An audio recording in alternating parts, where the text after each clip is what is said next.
Jangan lupa subscribe YouTube channel Metro TV News dan jangan lupa nyalakan notifikasinya.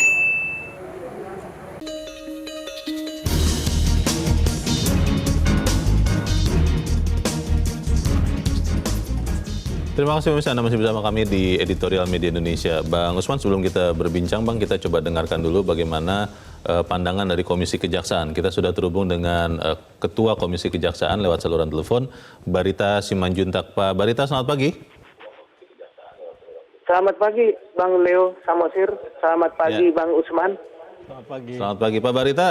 Kita melihat bahwa Kejaksaan sudah bergerak untuk kemudian kita harapkan membersihkan diri kalau memang tidak bersih ya. Kita praduga tak bersalah. Tapi ada Jaksa Pinangki yang sudah disebut diduga terlibat dan ini akan terus diselidiki. Pertanyaan pertama saya, Komisi Kejaksaan melihat ini niat yang sungguh-sungguh bahwa akan cari tahu apakah keterlibatan Pinangki sejauh apa, lalu juga siapa saja yang terlibat selain Pinangki, atau memang ini sekedar untuk memenuhi harapan atau ekspektasi masyarakat saja. Bagaimana Pak Barita? Ya, saya kira yang pertama dulu, dengan segera ditetapkannya Oknum Jaksa P ini ke tahap penyidikan dan langsung ditetapkan tersangka dan ditahan, pertama tentu yang kita lihat itu ada keseriusan. Yang kedua, tentu kita juga harus memastikan, melakukan pengawasan agar prosesnya berjalan dengan fair, objektif, dan independen. Jadi semua hal yang berkaitan dengan Oknum Jaksa P itu harus diusut, dibongkar semua untuk membuktikan bahwa memang Kejaksaan punya kepentingan untuk membersihkan dirinya sebagai penegak hukum yang dapat dipercaya. Oke, pertanyaannya adalah apakah memang kalau sampai ada proses membersihkan diri ini secara peraturan perundang-undangan memang harus disampaikan kepada masyarakat atau ya sudah ujungnya saja, hasilnya saja? Seperti apa Pak Barita? Ya, ini kan berkaitan dengan public trust, Bung Leo. Public trust itu sangat penting, sebab apapun yang dikerjakan, kalau tidak ada public trust, itu untuk siapa? Itu akan dilihat secara negatif atau sinis. Nah, public trust itu menjadi modal utama bagi institusi penegak hukum, khususnya Kejaksaan, untuk membuktikan dirinya dapat dipercaya melalui proses penegakan hukum, termasuk tindakan tegas kepada oknum jaksa yang melanggar, itu juga untuk melindungi para jaksa yang berdedikasi, yang punya integritas.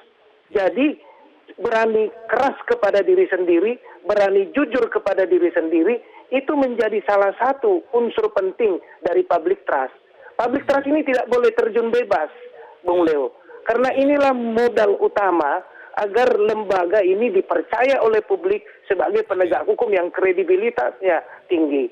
Jadi prosesnya itu sendiri harus disampaikan kepada masyarakat atau memang tidak harus? Ujungnya saja yang perlu disampaikan?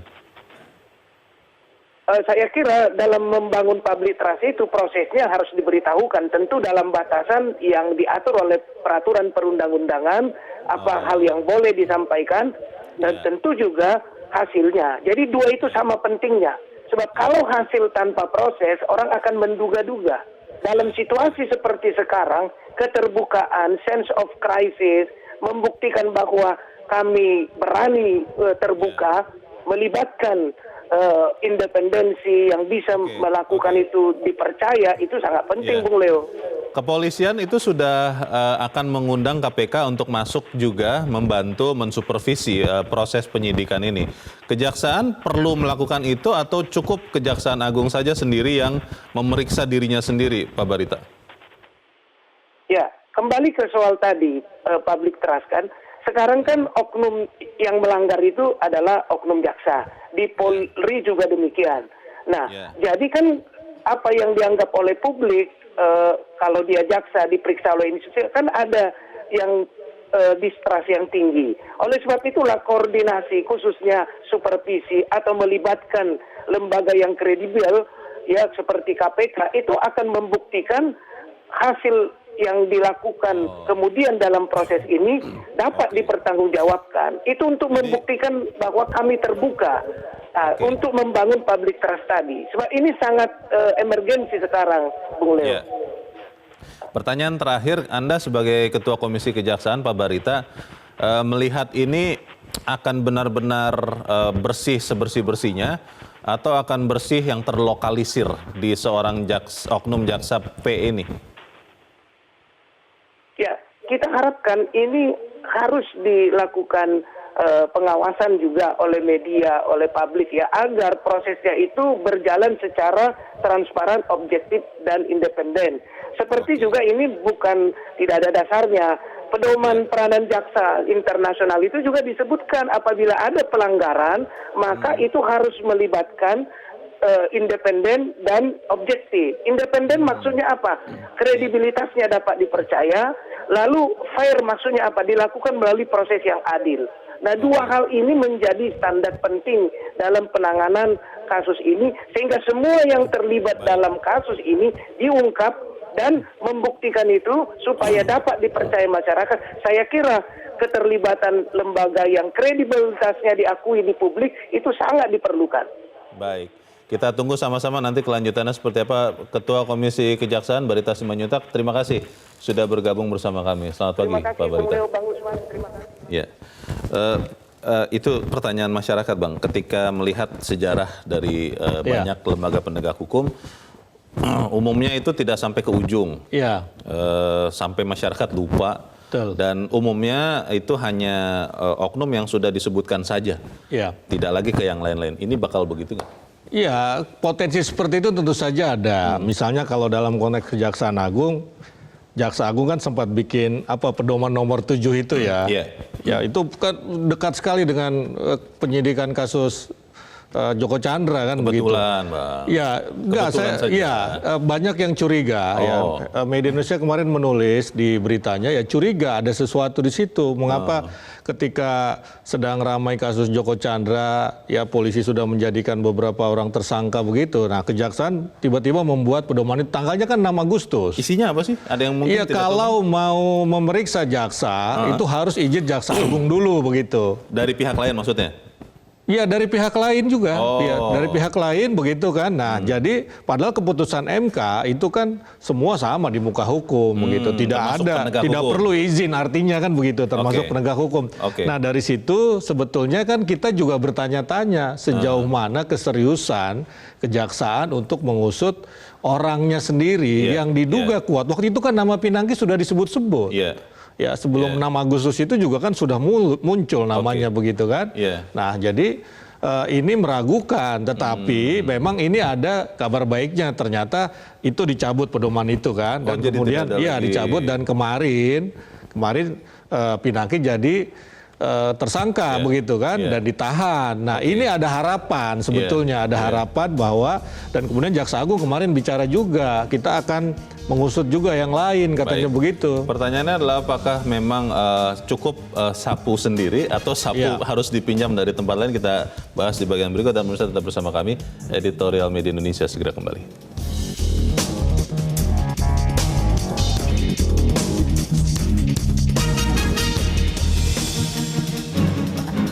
Terima kasih pemirsa, Anda masih bersama kami di Editorial Media Indonesia. Bang Usman, sebelum kita bicarakan lebih jauh bagaimana pakai sapu yang mana begitu, kita akan coba dengarkan dulu pendapat masyarakat. Kita sudah terhubung dengan pemirsa Metro TV di Cirebon, Jawa Barat. Ada Ibu Indra. Ibu Indra, selamat pagi, Bu. Selamat pagi, Bung Leo dan Bung Usman Kamsong. Assalamualaikum warahmatullahi wabarakatuh, Metro TV. Waalaikumsalam warahmatullahi wabarakatuh. Silakan Bu Indra, bagaimana bersih-bersih kejaksaan menurut Ibu? Iya, alhamdulillah Pinangki sudah ditahan. Itu karena laporan dari Maki juga ya, dan Kejaksaan menerima. Dan Pinangki ini hanya baru dituduh tentang surat palsu dan gratifikasi red notice ya. Mudah-mudahan Pinangki ini bisa jadi tokoh kunci, karena ibarat pakaian ya, desainernya ini Pinangki, dan penjahitnya, pelaksana lapangannya Anita Kolopaking itu. Nah, yang sekarang harus kita sasar adalah siapa pemesannya. Nah, itu. Pemesannya sudah ketahuan, diduga Joko Chandra, Bu. Itu pemesan surat palsu dan gratifikasi itu. Nah, yang pemesan Pinangki melakukan itu. Begitu, bukan Joko Chandranya. Iya. Tapi kan Bu Indra mungkin saja Jaksa P ini melakukan sendiri betul-betul kan mungkin saja, Bu. Tidak perlu ada oknum di kejaksaan yang lain ikut terlibat. Bisa kan, Bu Indra? Mungkin juga dalam hal ini. Tapi kalau kita lihat lagi ke belakangnya, 546 miliar loh yang dirugikan oleh Joko Chandra itu. Kemana itu larinya? Iya, kemudian dia bisa lari. Nah, Pinangki ini sekarang baru kelihatan. Tapi mungkin juga Pinangki sendiri mungkin. Makanya kalau kita Polri itu terbuka, kenapa kejaksaan juga tidak terbuka? Kalau KPK kejaksaan kita tunggu ya masuk, untuk sama-sama terbuka. Jadi jangan berhenti di Pinangki. Baik, terima kasih Bu Indra di Cirebon, Jawa Barat. Selamat pagi. Di belakang Bu Indra ada Pak Adi di Bogor, masih di Jawa Barat juga. Pak Adi, selamat pagi. Pagi, halo. Ya, selamat pagi Pak Adi. Silakan Pak, pendapat Anda bersih-bersih kejaksaan bagaimana Pak? Baik, maksudnya Bu Indra mungkin tadi memang atasan langsungnya. Kalau di Polri kan sudah atasan langsung maupun atasan 2 level di atasnya sampai bintang 2. Nah, Pinangki ini kan kalau saya lihat mungkin selevel kompol kalau di Polri kan, Kasubag. Nah, atasan langsungnya kan lalai atau bahkan 2 tingkat. 2 tingkat aja nggak sampai bintang 1 kalau saya lihat kan baru kombes gitu. Jadi minimal atasan langsungnya lalai. Terus saya lebih melihat ini bukan hanya sapunya, mau pakai sapu lidi, sapu yang mencong-mencong apapun, paling nggak tetap ada yang bisa disapu kan. Nah, tapi tukang sapunya ini yang penting. Jadi saya lihat kan di Polri sudah sampai 2 tingkat, bahkan atasan 3 langsung. Nah, di kejaksaan atasan langsungnya belum kelihatan. Nah, di kehakiman MA ataupun di Kemenkumham yang imigrasi itu juga belum kelihatan itu bersih-bersihnya atau yang penyelidikan internal. Nah, media ini bisa bantu seperti seniornya Anita seniornya jaksa Kejari Jaksel gitu kan yang diajak Anita, yang mengajak Anita ke sana itu siapa gitu. Itu perlu dibuka jelas. Itu ya nggak mungkin sendiri, memang jaksa ataupun siapapun nggak mungkin sendiri gitu. Ini pasti satu alumni atau kan satu perguruan kan itu dosen siapa. Baik, terima kasih Pak Adi di Bogor, Jawa Barat. Selamat pagi. Di belakang Pak Adi ada Pak Ondo Silitonga di Bekasi, masih Jawa Barat. Pak Ondo, selamat pagi. Selamat pagi, Bung Leonard, Bang Usman. Selamat pagi Pak Ondo. Silakan Pak, pendapat Anda Pak. Iya, bila bersih-bersih di kejaksaan dilakukan dengan diri sendiri, itu namanya jeruk makan jeruk ya. Jadi harus bersih-bersih pakai superpel kalau perlu ya, superpel dari KPK. Kemudian ini Pinangki ini eselon 4 ya, saya orang mantan PNS. Biasanya kerja atas memo eselon 3 atau 2 atau bahkan 1. Nah, apa Pinangki kerja sendiri? Jadi tidak mungkin, jadi jangan berhenti sampai di dia. Dan aneh ya, ujuk-ujuk pedoman nomor 7 muncul dan ditarik kembali karena dikritisi. Nah, ini harus dicari tahu kenapa ditarik kembali dan kenapa dikeluarkan. Kita harus benar nih, quality before the law harus ditegakkan. Jangan masa Pinangki mau diperiksa harus izin gitu loh, udah kayak DPR juga, jadi lama-lama ini nggak benar ini kalau begini. Kemudian saya saran, KPK harus diikut sertakan, seperti di kepolisian juga, jangan berhenti di Pinangki dan di bintang 1.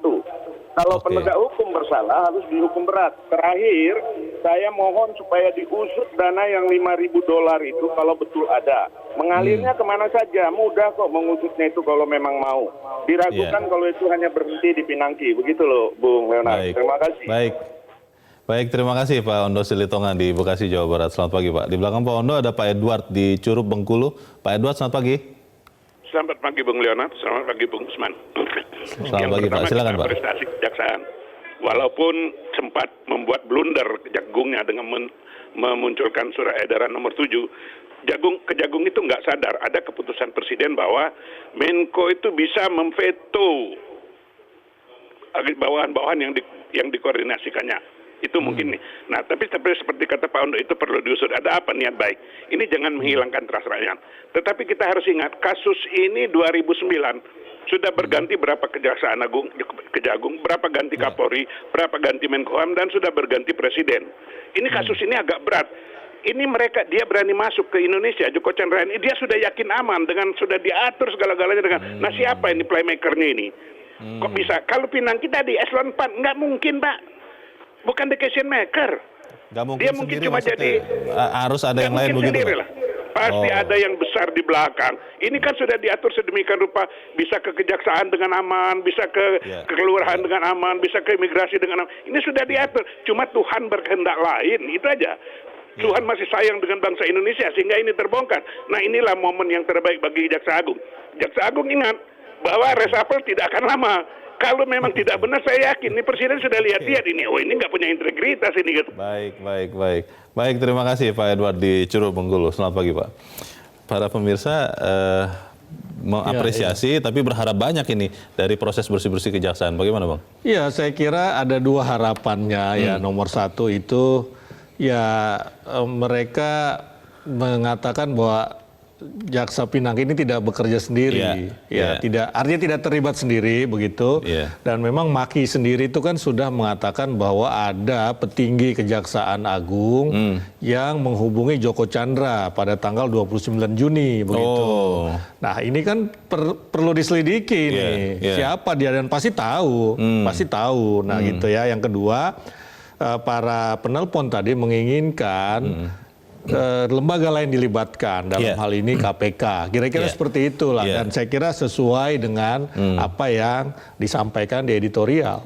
Pertanyaannya adalah apakah kemudian bisa benar-benar bersih meskipun kita pinjam sapu KPK, karena tadi seperti Pak Ondo, Pak siapa yang mengatakan yang penting tukang sapunya berani tidak membersihkan, apalagi kemudian kalau kemudian semangat korsa dari kejaksaan dalam hal ini begitu kuat. Tapi kita harus bahas selepas jeda, dan pemirsa tetap bersama kami. Editorial Media Indonesia segera kembali.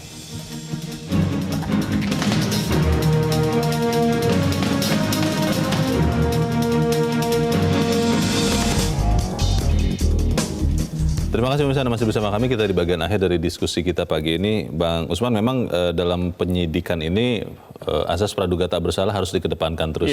Dan saya terus terang berpikir positif, saya yakin betul bahwa Kejaksaan Agung juga tidak mau kalau kasus ini kemudian menjadi beban. Mereka pasti ingin membersihkan diri dan sebersih-bersihnya. Nah, pertanyaannya adalah kalau kemudian menganggap Kejaksaan tidak perlu KPK masuk, kita bisa berharap seperti itu tidak kepada kejaksaan? Iya, nomor satu tentu saja kita berharap itu ya. Di editorial juga dikatakan kita berharap bahwa kejaksaan betul-betul mengusut perkara ini sampai tuntas. Ya, tetapi kita juga kan boleh melihat ke belakang.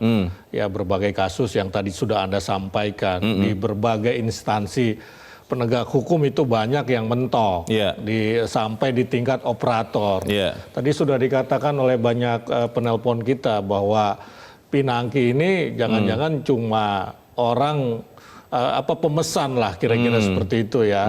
Orang yang dipesan untuk melakukan sesuatu, ada pemesannya menurut istilah Bu Indra. Tadi kalau menurut istilah Pak Ondo, kemudian juga Pak siapa tadi dari Bengkulu itu ya, Pak Edward itu operator lah kira-kira seperti itu. Ya, tidak mungkin dia bekerja sendiri. Nah, ini yang kita khawatirkan hanya berhenti di level Pinangki ini begitu kan. Nah, dengan begitu maka kita mendesak ya kejaksaan, KPK atau kejaksaan melibatkan KPK.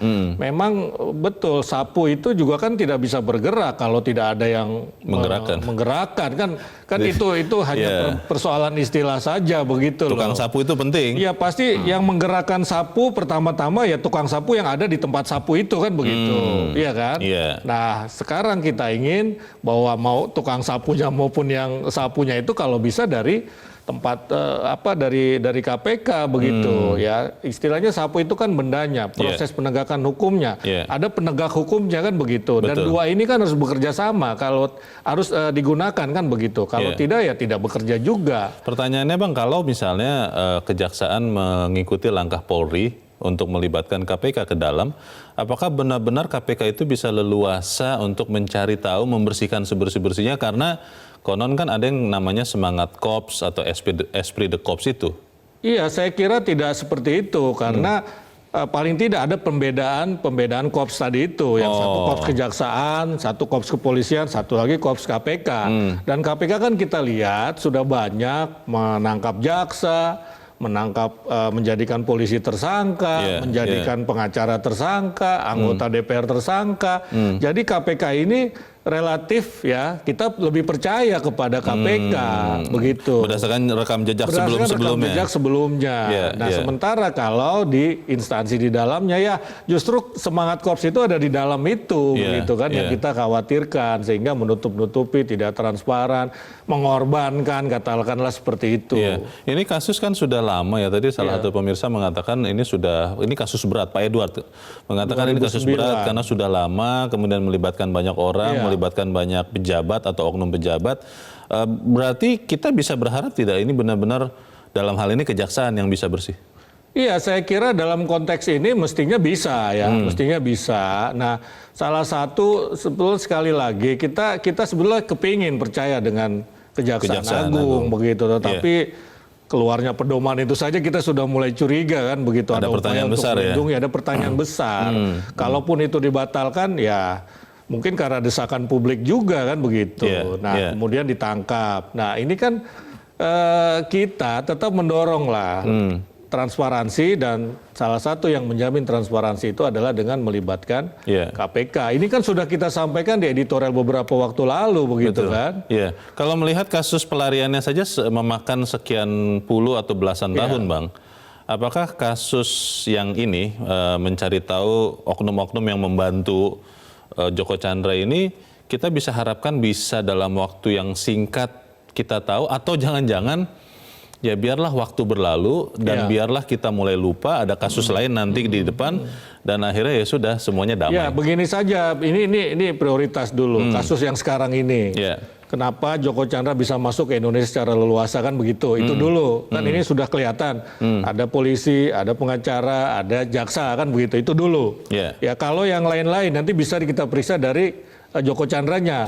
Joko Chandra kan akan sudah dijadikan tersangka atau akan begitu dalam kasus pelariannya. Nah ini bisa dicari tahu lagi dari Joko Chandra begitu loh. Syukur-syukur dia mau bicara. Tapi kita berharap betul bahwa kejaksaan ini juga bisa membersihkan dirinya. Betul, kita harapkan itu terjadi dan kita akan kawal sama-sama. Bang Usman Kansong, terima kasih Bang sudah hadir di tempat ini. Selamat pagi. Selamat pagi. Pemirsa, sesungguhnya bersih-bersih diri memang mudah diucapkan tapi sangat susah untuk dilakukan.